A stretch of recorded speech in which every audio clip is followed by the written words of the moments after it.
The movie starts with a woman named Sarah. Her face and clothes are covered in blood as she silently leans against a wall. She briefly closes her eyes, then steps into the shower to wash off the blood, looking very tired. The story then goes back to show how she ended up in this situation. Sarah is a young mother with 2 kids, Lucy and Ben. One day, she takes them to the grocery store. While they are shopping, Ben quietly grabs a chocolate bar from the shelf and eats it before Sarah notices. A store worker walks over and gives her the wrapper Ben threw on the floor, telling her to pay for it. Sarah feels embarrassed but accepts the wrapper. As she heads to the cashier, she notices the worker watching her from distance. So, she takes the wrapper from her pocket and pays for it. When the cashier gives her the total, she realizes she doesn't have enough money and decides to cancel a few items before leaving the store. Outside the store, a man named Tito walks past Sarah and stops to watch 2 men who are standing next to a car. The men seem to be selling something from the car's trunk. Later, back at Sarah's house, she feeds her children and tries to cheer them up with a nursery rhyme. Lucy smiles and enjoys it, but Ben stays quiet and says nothing. After tucking the children into bed, Sarah leaves the room. That night, feeling lonely, Sarah tries to use a personal device hidden under her pillow to make herself feel better, but the battery is dead. She takes batteries from one of her children's toys, uses the device, Thank you, Jesus, and then falls asleep. The next day, Sarah goes to the police station. She asks the officer for help to learn more about her husband Stephen's death. But when the officer looks at the case files, he tells her to stop asking questions and refuses to share any details with her. After that, Sarah visits her mother, Alice. Her mother tells her that she needs to be stronger and offers her a place to stay, but Sarah refuses. She says she is managing fine on her own. Later, Sarah takes Lucy and Ben to visit their father's grave. She gives Ben some flowers to place on the grave. As he puts the flowers down, Sarah stands next to her children, holding their hands, silently crying as she looks at her husband's grave. Meanwhile, Tito is walking down a street, checking car doors to see if any are unlocked. He eventually finds one that is open, gets inside, and drives the car straight into the back of the car he had seen earlier. The crash opens the trunk. Tito grabs whatever the men were selling and runs away with it. While escaping, he sees Sarah coming home with her children. He quickly follows her inside, forces his way in, and threatens her.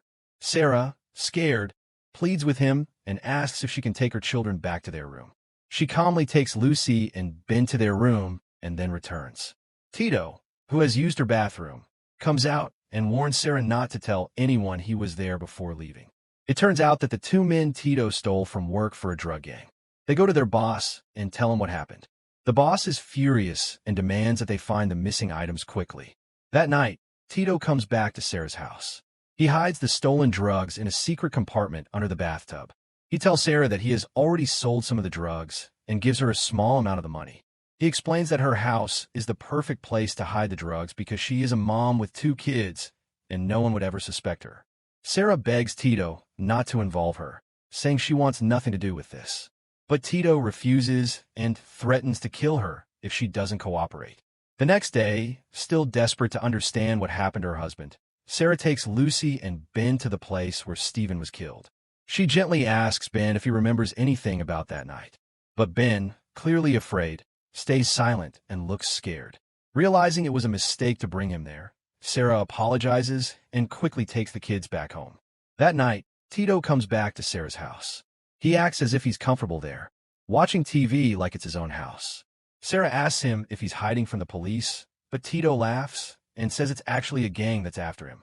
Sarah gets upset, reminding him she has children. Tito says he just needs to stay for a little while longer. Sarah then tells him her husband was stabbed to death and that no one saw what happened. She explains that she only found out after seeing Ben crying by his father's body.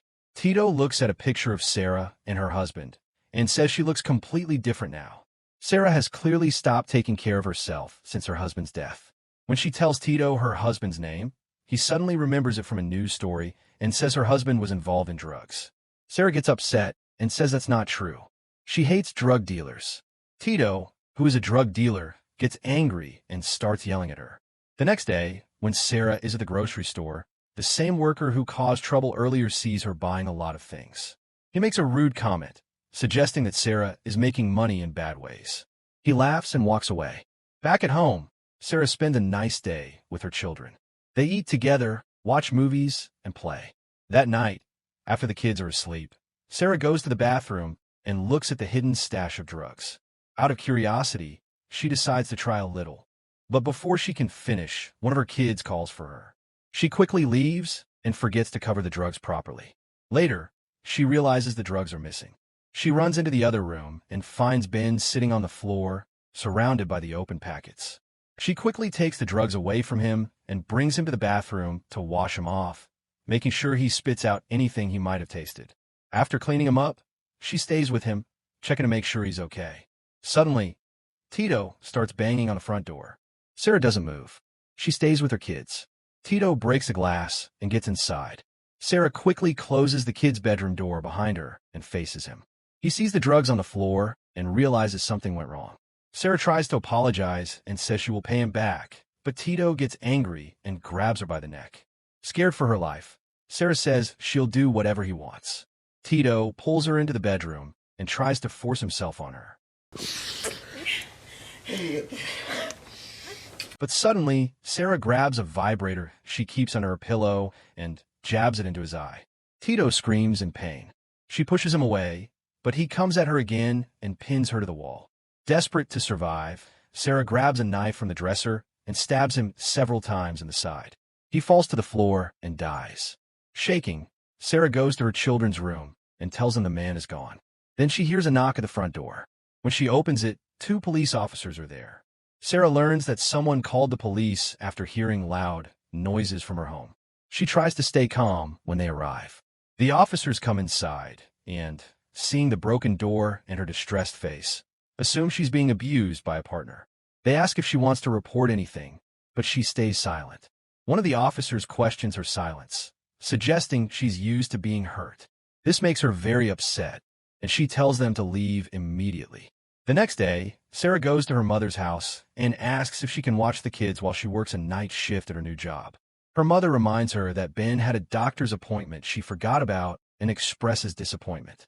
Their conversation quickly turns into an argument, and her mother accuses her of wasting her life by marrying Stephen. She says Sarah could have done something better, like going to college, but instead ended up with a drug dealer. Sarah gets upset because she never believed her husband was involved in drugs, no matter what others said. Angry and hurt, she curses at her mother and leaves. Meanwhile, the gangsters track down 2 of Tito's old friends and ask where he is. When the friends can't give any useful information, the gang leader kills them both. Back at home, Sarah is seen at a hardware store buying an axe and a saw. She returns and lines the walls of her room with plastic sheets. Then, she cuts up Tito's body into smaller parts and seals them in trash bags.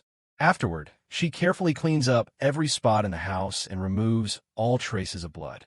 This leads back to the opening scene, where Sarah is washing blood off her body in the shower. The next day, Sarah takes Ben to a child psychiatrist. The doctor explains that Ben is traumatized from seeing his father's death and has locked away the memory. The doctor says Ben will probably start talking again once he faces what happened. Some of the doctor's comments upset Sarah, and she leaves angrily. Lucy starts repeating a new word over and over, like she does with anything she hears. This time, she keeps saying Tito, even though Sarah tells her not to. A gangster nearby hears this and starts watching Sarah closely. Later, a social worker visits Sarah. She's concerned about Sarah's ability to care for her kids. She mentions the police report, which talked about alcohol, yelling, and a messy house. When Sarah talks about what happened that night, she says a man broke in and attacked her. She tells the social worker how she stabbed him in the eye with a vibrator during the attack. The social worker, unsure how to document this, leaves confused.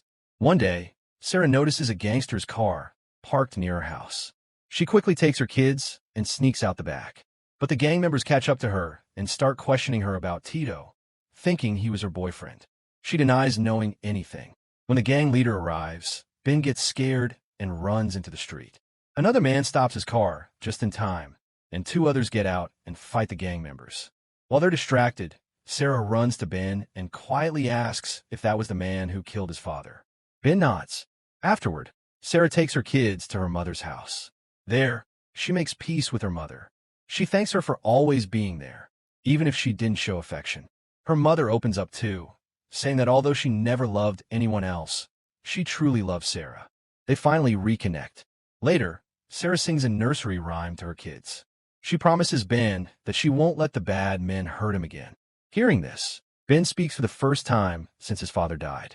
Overjoyed, Sarah goes downstairs, but finds the gangster boss at the front door.